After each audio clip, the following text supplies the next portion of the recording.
Hello बच्चों, कैसे हैं आप सब। आज हम स्टार्ट करने वाले हैं एंशिएंट हिस्ट्री का फर्स्ट चैप्टर, जिसका नाम है सिंधु घाटी की सभ्यता।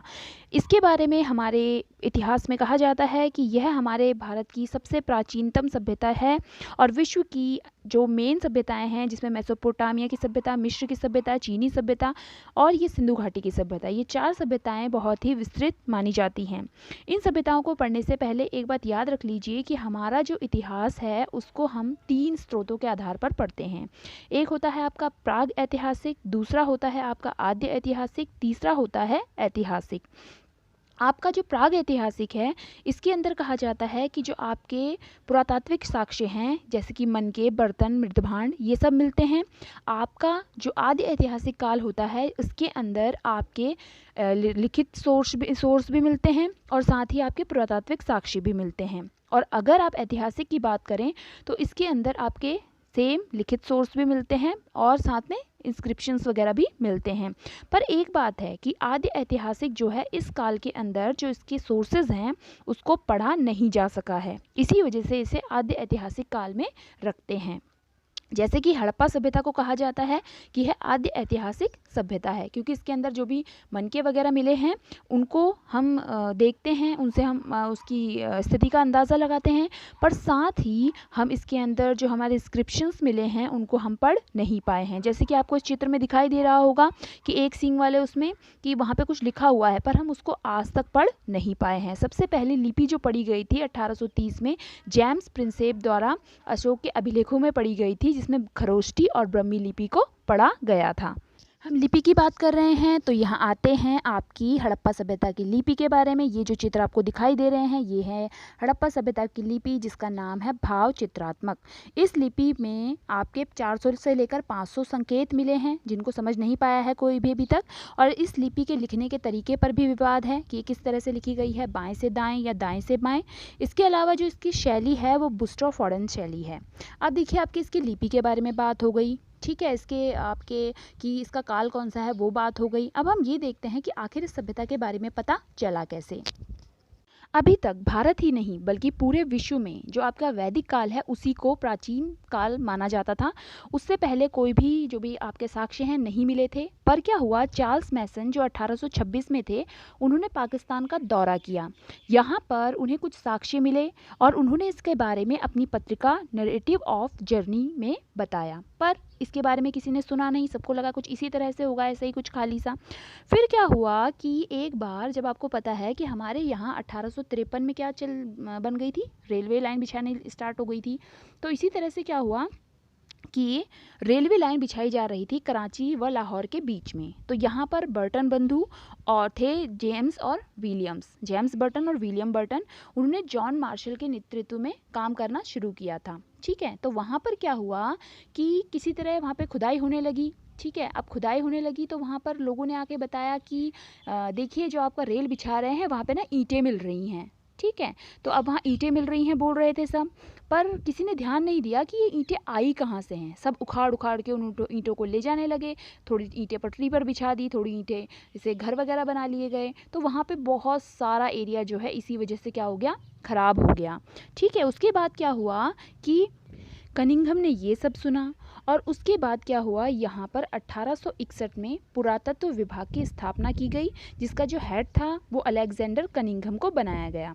इसके अलावा क्या हुआ, अब जो जॉन मार्शल थे उन्हें इसका महानिदेशक बनाया गया और उन्होंने जो है आपके दयाराम साहनी के नेतृत्व में 1921 में हड़प्पा की खोज की और 1922 में राखलदास बनर्जी के नेतृत्व में मोहनजोदाड़ो की खोज की। मोहनजोदाड़ो को आपका मृतकों का टीला के नाम से भी जाना जाता है। अभी तक हमने जाना इसकी खोज के बारे में। अब हम जानते हैं कि इसका जो नामकरण है वो किस प्रकार किया गया है। इस सभ्यता को विभिन्न नामों से जाना जाता है। सिंधु सभ्यता, क्योंकि ये जो है आपके सिंधु नदी घाटी के किनारे मिली है। जो आपका हड़प्पा क्षेत्र है वो भी आपका सिंधु नदी के किनारे, सिंधु नदी की सहायक नदी रावी नदी के किनारे मिला है। इसी प्रकार से जो मोहनजोदाड़ो है वो आपका सिंधु के किनारे मिला है। इसी तरह से कोट दीजी और भी बहुत सारे क्षेत्र हैं जो सिंधु सभ्यता के, सिंधु नदी के किनारे मिले हैं। इसी वजह से इसे सिंधु सभ्यता कहा जाता है। जाता है। इसी प्रकार हड़प्पा सभ्यता क्यों कहा जाता है, क्योंकि इसका जो सबसे पहला क्षेत्र खोजा गया था वो क्या था पाकिस्तान में, हड़प्पा, इसी वजह से इसे हड़प्पा सभ्यता कहा जाता है। इसके अलावा सिंधु सरस्वती सभ्यता इसलिए कहा जाता है क्योंकि यह सिर्फ सिंधु के क्षेत्र में ही सीमित नहीं थी, यह सरस्वती नदी के आसपास भी फैली हुई थी। पर सरस्वती नदी जो है आज के वर्तमान समय में लुप्त हो चुकी है, जो कि हम कह सकते हैं हरियाणा के समय क्षेत्र में बहती थी। वहाँ पर भी आपका बहुत सारे एरिया मिले हैं, जैसे कालीबंगन है, बनवाली है। तो इस तरह से इसी वजह से इसे क्या कहा गया, सिंधु और सरस्वती नदी के बीच में फैले होने के कारण इसे सिंधु सरस्वती सभ्यता कहा गया। सिंधु घाटी की सभ्यता किस लिए कहा गया, सिंधु घाटी की सभ्यता इस वजह से कहा गया क्योंकि यह सिंधु नदी के क्षेत्र की जो घाटी है, जहाँ से ये नदी होकर बहती है, वहाँ से यह विस्तृत पाई गई है। इसके अलावा जो है इसे कांस्य युगीन सभ्यता कहा जाता है क्योंकि यहाँ पर पहली बार तांबे और टीन को मिलाकर कांसे का प्रयोग किया गया था। इसी वजह से इस सभ्यता को कांस्य युगीन सभ्यता कहा गया। इसके अलावा जो आपकी यह एक प्रथम नगरीय सभ्यता है क्योंकि यहाँ पर विशिष्ट नगर नियोजन प्रणाली मिली है, यहाँ पर सड़कें अच्छी मिली हैं। इसके अलावा बहुत ही अच्छी तरह की उम्दा स्नानागार प्रणाली, आपका सड़क प्रणाली, मतलब हर तरह से एक विस्तृत नगर नियोजन सभ्यता इस पर मिली है। अब हम बात करते हैं कि यहाँ के लोग किस प्रजाति के थे। तो कुछ लोग कहते हैं कि यहाँ के लोग प्रोटो ऑस्ट्रेलियाइट थे, यानी कि वो ऑस्ट्रेलिया से आए हुए लोग थे। कुछ लोग कहते हैं कि यहाँ के मेडिटेरियन के थे। इसके अलावा कुछ लोग कहते हैं कि यह मंगोलियाइड प्रजाति थी। कुछ लोग कहते हैं कि यह अल्पाइन प्रजाति थी। तो यहाँ के जो लोग हैं इनकी 4 जातियाँ हैं, एक है प्रोटो ऑस्ट्रेलियाइट, मेडिटेरेनियन, मंगोलियाइड और अल्पाइन। इसके बाद हम जानते हैं कि यहाँ के लोग जो हैं किस काल किस समय में रहते थे। तो इसकी तिथि का निर्धारण सब अलग अलग विद्वानों ने अलग अलग आधार पर किया है, जिनमें जॉन मार्शल, जो कि आपके पुरातत्व विभाग है उसके महानिदेशक थे, उन्होंने कहा है कि यह 3250 से 2750 ईसा पूर्व के मध्य में थी। इसके अलावा डीपी अग्रवाल जो हैं वो कहते हैं कि 2300 से 1700 के मध्य में थी। एनसीईआरटी जो बुक्स हैं उसके अंदर लिखा हुआ है 2500 से 1800 ईसा पूर्व के बीच है। इसके अलावा जो सबसे सर्वमान्य एक विधि है C14 विधि क्या होती है, कार्बन विधि होती है ये, जिसके अंदर जो आपके कार्बन है उसका तत्व निकाला जाता है किसी भी जगह से, और उसके बाद ये पता किया जाता है कि वह कितना पुराना हो सकता है, क्योंकि जो कार्बन है एक निश्चित समय पर आने के बाद अपना अस्तित्व धीरे धीरे करके खोना प्रारंभ कर देता है। तो उसी के आधार पर इसे पता लगाया जाता है। इसमें कहा गया है कि यह 2350 से 1750 तक होता है। इसी के आधार पर इसके 3 चरण बनाए गए हैं। पूर्व हड़प्पा चरण, जिसे कहा जाता है कि हड़प्पा सभ्यता का प्रारंभ कब हुआ था, तो ये 3500 से 2600 ईसा पूर्व है। इसके अलावा परिपक्व, यानी कि जिस समय वो बहुत अच्छी ग्रोथ हो रही थी जिसकी, तो इसमें जो है 2600 से 1900 के बीच में है। इसके अलावा उत्तर हड़प्पा चरण, जिसमें कहा जाता है कि इसका पतन हो गया, ये था आपका 1900 से 1300 के बीच में। तो इस तरह से यहाँ पर C14 विधि के आधार पर इन 3 चरणों का विभाजन किया गया है। इसके काल निर्धारण के बाद हम देखते हैं कि इसका उद्भव कहाँ से हुआ, आखिर यहाँ के लोग आए कहाँ से थे। तो इसके लिए 2 मत हैं, एक आपका विदेशी मत है और एक आपका स्थानीय मत है। अगर विदेशी मत की बात करें तो इसके अंदर आपके Marshall, Wheeler, Childe, DD Kosambi, इन्होंने कहा है कि ये जो है आपका सुमेरियन सभ्यता या मेसोपोटामियन सभ्यता की कॉपी किया गया था। उन्होंने ऐसा इस आधार पर किया क्योंकि यहाँ पर भवन, मोहरें, धार्मिक परंपरा, अन्नागार, चबूतरे ठीक उसी प्रकार मिलते जुलते पाए गए हैं। पर यहाँ पर जो आपके स्थानीय मत है वो कहते हैं कि नहीं, ये द्रविड़ लोग थे। और यहाँ के जो हैं, अगर आप कह रहे हैं कि वहाँ पर भवन, मोहरें अलग अलग नहीं मिले हैं, सेम मिले हैं, हमने कॉपी किया है, तो हमारे यहाँ की जो लिपि है वहाँ की लिपि से अलग है, क्योंकि वहाँ पर किलाक्षर लिपि है, हमारे यहाँ भाव चित्रात्मक लिपि है। उनके यहाँ की जो नगर सभ्यता है वो अविकसित थी, हमारे यहाँ की विकसित नगरीय सभ्यता थी।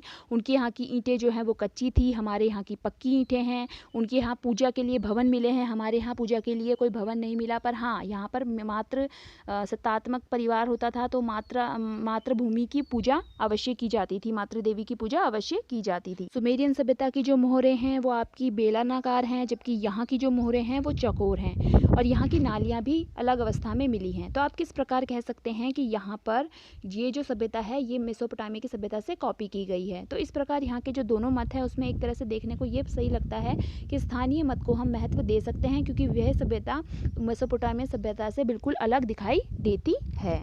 हमने इस सभ्यता के बारे में काफ़ी कुछ जाना। अब हम ये देखते हैं कि हड़प्पा सभ्यता का विस्तार कहाँ तक था। यह 4 क्षेत्रों में मांडा, सुतकांगेडोर, आलमगीरपुर और दायमाबाद तक फैली हुई थी। अब हम इसे एक मैप के माध्यम से जानेंगे कि यह कहाँ-कहाँ पर विस्तृत थी। कहते हैं कि यह सभ्यता त्रिभुजाकार थी, तो त्रिभुजाकार होने के बावजूद भी यह 4 दिशाओं में फैली हुई थी। देखिए, जो आपका उत्तर है वहाँ पर आपका जम्मू कश्मीर, जो कि मांडा मांडा था, यहाँ पर ये चेनाब नदी के किनारे मिलता है। इसके अलावा आपका यूपी में आलमगीरपुर मिलता है, जो कि आपका हिंडन नदी के किनारे है। इसके अलावा जो आपका दक्षिण में है आपका दायमाबाद, ये आपका महाराष्ट्र में मिलता है, जो कि गोदावरी की सहायक नदी परवरा नदी के किनारे है। इसके अलावा जो आपका सुत कांगेडोर है, यह आपका अफगानिस्तान में मिलता है, जो कि दाश्क नदी के किनारे है। आप एक चीज़ नोट कर रहे होंगे कि यहाँ पर ये सारे के सारे क्षेत्र जो हैं वो नदियों के किनारे ही मिले हैं। यहाँ पर कहा जाता है कि इसकी जो सभ्यता है, इसका पूरा जो वर्ग था, ये आपका 12,99,000 वर्ग किलोमीटर क्षेत्र में फैली हुई थी, परंतु वर्तमान में इसका जो क्षेत्र है वह 20 लाख वर्ग किलोमीटर है। और ये जो है एक त्रिभुजाकार सभ्यता है। इसके अलावा इसके अंदर जो क्षेत्र हैं, स्वतंत्रता से पूर्व इसके केवल 40 स्थल खोजे गए थे, जबकि आज वर्तमान में 1500 स्थल खोजे गए हैं। सॉरी, यहाँ पे गलत लिख दिया, 15 साल नहीं, 1500 स्थल खोजे गए हैं, जिसमें अकेले भारत के जो एरिया है गुजरात, वहाँ पर 80% से अधिक क्षेत्र खोजे गए हैं, जिसमें आपको पता होगा रंगपुर, लोथल, धौलावीरा, ये सब गुजरात में ही खोजे गए हैं। तो इस प्रकार यहाँ पर जो ये सभ्यता है, इसको खोजने वाले जो एरिया हैं वो हैं आपके अफगानिस्तान, पाकिस्तान और भारत। इन तीनों क्षेत्रों में मिलाकर अब तक कुल 1500 क्षेत्र खोजे जा चुके हैं, जिनमें अफगानिस्तान में 2, पाकिस्तान में 500 और भारत में 900 से लेकर 1000 के मध्य क्षेत्र खोजे गए हैं। तो इसके बारे में हम अगले वीडियो में पढ़ेंगे। तो हमने ये जितना पढ़ा, आशा है कि आपको समझ आ गया होगा, और इसे आप लिखते हुए नोट्स बना के लिखिएगा। इसके आगे हम इस क्षेत्र में आगे कौन कौन से क्षेत्र खोजे गए हैं, जैसे कि धौलावीरा है, यहाँ पर बहुत अच्छा ड्रेनेज सिस्टम मिला है। इसके अलावा आपका लोथल है, जो कि एक बंदरगाह था, और भी बहुत कुछ पढ़ेंगे। तो उम्मीद है आपको ये सब कुछ लेक्चर अच्छा लगा होगा। आपको प्लीज़ आप इसे चैनल को सब्सक्राइब कीजिए, लाइक कीजिए, शेयर कीजिए, और हंसते मुस्कुराते हुए अपना ध्यान रखिए और अच्छे से पढ़ाई कीजिए। Okay, bye, take care.